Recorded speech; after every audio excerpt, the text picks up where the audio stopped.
En el corazón de San Telmo, entre calles empedradas y faroles que apenas iluminan la penumbra, se levanta una casona antigua. La llaman la Casa de los Muñecos. Abandonada hace décadas, su fachada conserva balcones de hierro y ventanas que parecen observar a los transeúntes. Dicen que en su interior se escuchan pasos y murmullos, y voces, también voces de quienes alguna vez la habitaron. Los vecinos cuentan que al caer la noche se oyen risas infantiles y el arrastre de muebles invisibles. Algunos aseguran haber visto sombras cruzando los pasillos como si la casa se resistiera a quedar vacía.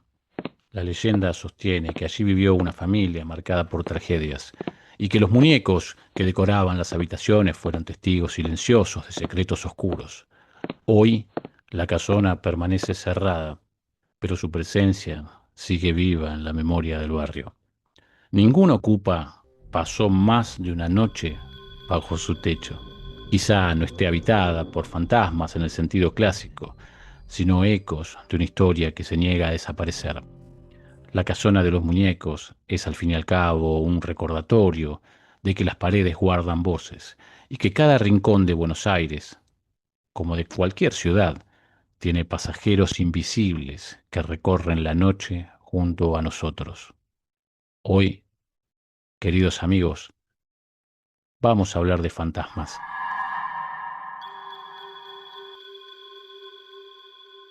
Los fantasmas han acompañado la imaginación humana desde tiempos antiguos.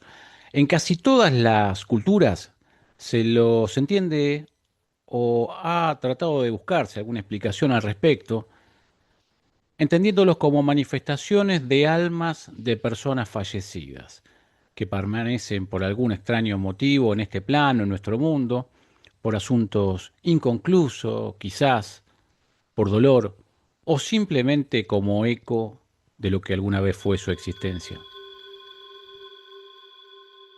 La verdad que la presentación me ha dado mucho miedo, pero sin perjuicio de eso me voy a permitir hacer la pregunta, ¿no? ¿Quiénes serán los pasajeros invisibles que recorren la noche junto a nosotros?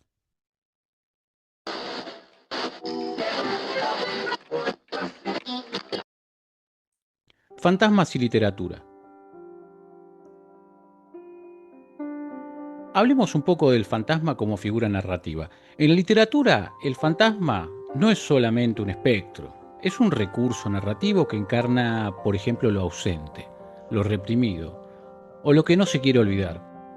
El escritor Barry Hanna, amigo de este programa, mentira, pero por supuesto cuya lectura de su trabajo recomendamos, decía que todas las historias son historias de fantasma, porque siempre hay algo que persigue a los personajes o al lector. El cuento de fantasma es un subgénero del terror que aparece en todas las culturas, desde relatos populares hasta obras religiosas y modernas. Autores como James en Inglaterra, M. R. James, clásico total, dieron forma al modelo clásico, valga la redundancia. Una atmósfera inquietante, un espacio cotidiano que se vuelve extraño y por supuesto no va a poder faltar la irrupción de lo sobrenatural. Hay fantasmas célebres en la literatura. Por ejemplo, tenemos a Hamlet de Shakespeare, ¿no? El espectro del padre que exige venganza, símbolo de la memoria y la justicia. También, por ejemplo, en Cuentos de Navidad de Dickens, los tres espíritus que confrontan a Scrooge con su pasado, presente y futuro. No podemos, por supuesto, dejar de lado a la Dama de Blanco de Collins, que mezcla el misterio y la aparición espectral. También en Juan Rulfo aparece Pedro Páramo, un pueblo entero habitado por voces y fantasmas, metáfora de la historia mexicana. Y estos ejemplos, por supuesto, muestran que el fantasma puede ser tanto terrorífico como poético. Sin lugar a dudas, el fantasma cumple una función simbólica, ¿no? La memoria histórica, los fantasmas recuerdan lo que la sociedad quiere que no se olvide. La conciencia moral, aparecen siempre tal vez para advertir o incluso para castigar, y por qué no también para guiar nuestros pasos. Y por sobre todas las cosas, en lo que respecta a la función simbólica, los fantasmas son la metáfora del tiempo. Representan lo que ya no está, pero sigue influyendo.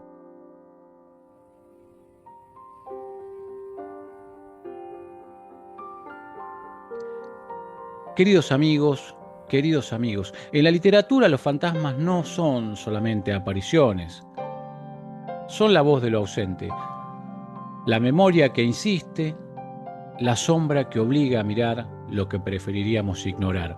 Quizás por eso cada lector es también un pasajero de la noche, acompañado por espectros que viven entre las páginas. Pero hablemos también de los fantasmas en la literatura argentina, ¿no? Y vamos a poder encontrarlo en las raíces folclóricas. Desde la encuesta folclórica de 1921, los relatos de fantasmas y aparecidos fueron catalogados como supersticiones menores, pero en realidad constituyen un núcleo fuerte de la narrativa popular argentina. Historias de aparecidos en caminos rurales, ¿no? Espectros en casonas, como los que aparecían al comienzo de este podcast, y voces también en cementerios, ¿no? Forman parte del imaginario colectivo argentino. En la narrativa literaria también surgen los fantasmas. A partir de la década de 1930, ciertos escritores argentinos comenzaron a incorporar fantasmas en sus obras, no desde la tradición gótica europea, ¿no? Sino como figuras simbólicas. Ahí vamos a encontrar a Leopoldo Lugones en Las Fuerzas Extrañas, que explora lo sobrenatural desde un ángulo modernista, donde lo espectral se vincula con lo inexplicable por la ciencia. En contraste, otros autores los usan como metáforas de la memoria, la locura y también de la injusticia social. Ejemplos destacados, bueno, por supuesto, Adolfo Bioy Casares y Jorge Luis Borges hacen punta en la materia. En sus relatos, lo fantasmagórico aparece como juego intelectual, como una mezcla de realidad y también de ficción. Juan José Saer introduce presencias fantasmales como ecos de la historia y la violencia en el litoral. Ricardo Piglia, ¿no?, cuando indica que los fantasmas son huellas de la represión y la memoria política. Y Juan Rulfo, nuevamente, aunque mexicano, este escritor influyó mucho en nuestra literatura y nuestro país. En su Pedro Páramos, que referíamos hace unos minutos, inspiró a narradores argentinos a pensar pueblos habitados por voces espectrales. Por supuesto que los fantasmas tienen una función cultural, ¿no? En la literatura argentina los fantasmas no son solamente seres aterradores, son símbolos de lo ausente y lo reprimido. Vean cómo siempre destacamos esto de la ausencia, porque funcionan como metáforas de la memoria histórica, de dictaduras, de desapariciones, de injusticias, lugares tan cotidianos en nuestra América Latina, y como recordatorio de lo no resuelto, de lo que sigue presente. En el cruce entre folclore y literatura, los fantasmas se convierten en testigos incómodos de la historia nacional. Queridos amigos, los fantasmas de la literatura argentina no solo recorren casonas antiguas o caminos rurales, también habitan páginas, habitan nuestras memorias y nuestras ausencias. Son pasajeros de la noche que nos obligan a escuchar lo que la historia aún no ha dicho. Bueno, queridos amigos, me despido hasta la próxima vez y gracias por haber llegado hasta acá.